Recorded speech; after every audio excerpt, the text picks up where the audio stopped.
آپ کو ایک مختصر واقعہ جو 1 منٹ سے پہلے شروع ہوگا 1 منٹ میں ختم ہو جائے گا، وہ آپ اپنے ذہن میں بٹھا کے رکھیں، انشاءاللہ آپ کو بات سمجھ آ جائے گی۔ جب بھی کسی قادیانی سے آپ بات کریں گے تو آپ کو سمجھ آ جائے گا۔ علامہ خالد محمود صاحب PhD لندن رحمۃ اللہ علیہ، اللہ ان کے درجات بلند فرمائے۔ اللہ نے حضرت کو بڑا ملکہ عطا فرمایا تھا، خاص طور پہ دفاع ختم نبوت، دفاع صحابہ، دفاع اہل بیت، اس پہ حضرت نے بہت کام کیا۔ تو ان کے پاس 2 قادیانی آئے اور اگر کہتے ہیں حضرت ہم نے مناظرہ کرنا ہے، ہم نے مناظرہ کرنا ہے کس بات پہ؟ مرزا کے نبی ہونے پہ، کہ مرزا غلام احمد بن نبی ہے، اس کے اوپر ہم نے مناظرہ کرنا ہے۔ تو حضرت نے ایک ہی سوال کیا کہ تم ہمارے نبی کی معراج کو مانتے ہو؟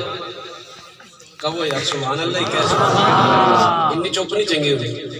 کیا کہتے ہیں؟ کیا فرمایا کہ آپ میرے نبی کو معراج کو مانتے ہو؟ جی مانتے ہیں۔ ہمارے نبی کے اقصیٰ میں جانے کو مانتے ہو؟ مسجد اقصیٰ وہاں پہ جی مانتے ہیں۔ ہمارے آقا نے تمام انبیاء کو جماعت کرائی، نماز پڑھائی تھی، مانتے ہو؟ جی مانتے ہیں۔ اور آپ اس بات کو مانتے ہو کہ جتنے نبی تھے وہاں موجود تھے؟ جی مانتے ہیں۔ تو کہنے لگے مناظرہ بعد میں کرنا، اپنے مرزا کا نبی ہونا، وہاں اس جماعت کے پیچھے مقتدی ہونا ثابت کرو۔ آپ اتنی بات تو مان گئے ہو نا، ہمارے نبی کی معراج مانتے ہو، انبیاء کو حضور نے جماعت کرائی، حضور کی اقتداء میں انہوں نے نماز پڑھی، تم کہتے ہو نبی وہ تو بعد کی بات ہے، حضور کی اقتداء میں تمہارا مرزا وہاں تھا؟ اگر تھا تو کوئی بات سمجھی جا سکتی، اگر نہیں تھا تو تمہارا سوال بنتا ہی نہیں ہے، جاؤ اٹھ کے چلے جاؤ، اتنے میں بات ختم۔ تو لیکن آپ کے جذبات کو میں جھنجھوڑتے ہوئے اتنا ضرور کہوں گا کہ نبی نو تاج پہنایا گیا ختم نبوت تھا۔ آخر میں اب دونوں ہاتھ اٹھا کے تائید ہونی چاہیے، ختم نبوت پہ کوئی کمپرومائز نہیں، جو مرضی بیٹھا ہے۔ نبی نو تاج پہنایا گیا ختم نبوت دا، ہے مالک تاجدار انبیاء ختم نبوت دا، دیوانہ بن کے رہنا ہے صدا ختم نبوت دا، عقیدہ پکا ٹھکا ہے میرا ختم نبوت دا۔ اے محمد پاک دا نوکر کسے کانے دا کانا نہیں،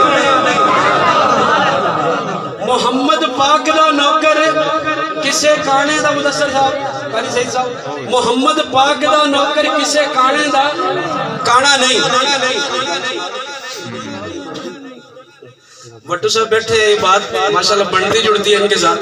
ہمارے یہاں دیپال پور کے ہیں میرے دوست، یہاں پولیس میں ہوتے ہیں، میں نے ان سے باتوں باتوں میں پوچھا کہ کبھی ایسا ہوا ہے آپ کی ڈیوٹی لگی ہو روڈ کے اوپر، گاڑی گزرتی ہے جس کی بتی ڈیمیج ہو، کوئی ایسا ہو ٹرک ہو جس کی بتی ڈیمیج ہو، کہنے لگے کہ 2 کو تو چھوڑو، جس کی 1 بتی صحیح نہ چلتے ہو اس کا چلان کر دیتے ہیں۔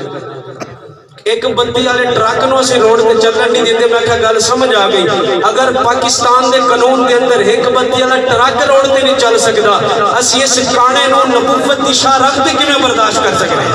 ذرا ہاتھ اٹھا کے بیداری نال کہو سبحان اللہ۔ اب پوری توجہ سے سنیے گا اور آخر میں تائید کیجیے گا۔ نبی نو تاج پہنایا گیا ختم نبوت دا، ہے مالک تاجدار انبیاء ختم نبوت دا، دیوانہ بن کے رہنا ہے صدا ختم نبوت دا، عقیدہ پکا ٹھکا ہے میرا ختم نبوت دا، محمد پاک دا نوکر کسے کانے دا کانا نہیں، محمد پاک دا نوکر کسے کانے دا کانا نہیں، عقیدہ گج کے وج کے تو سنا ختم نبوت دا۔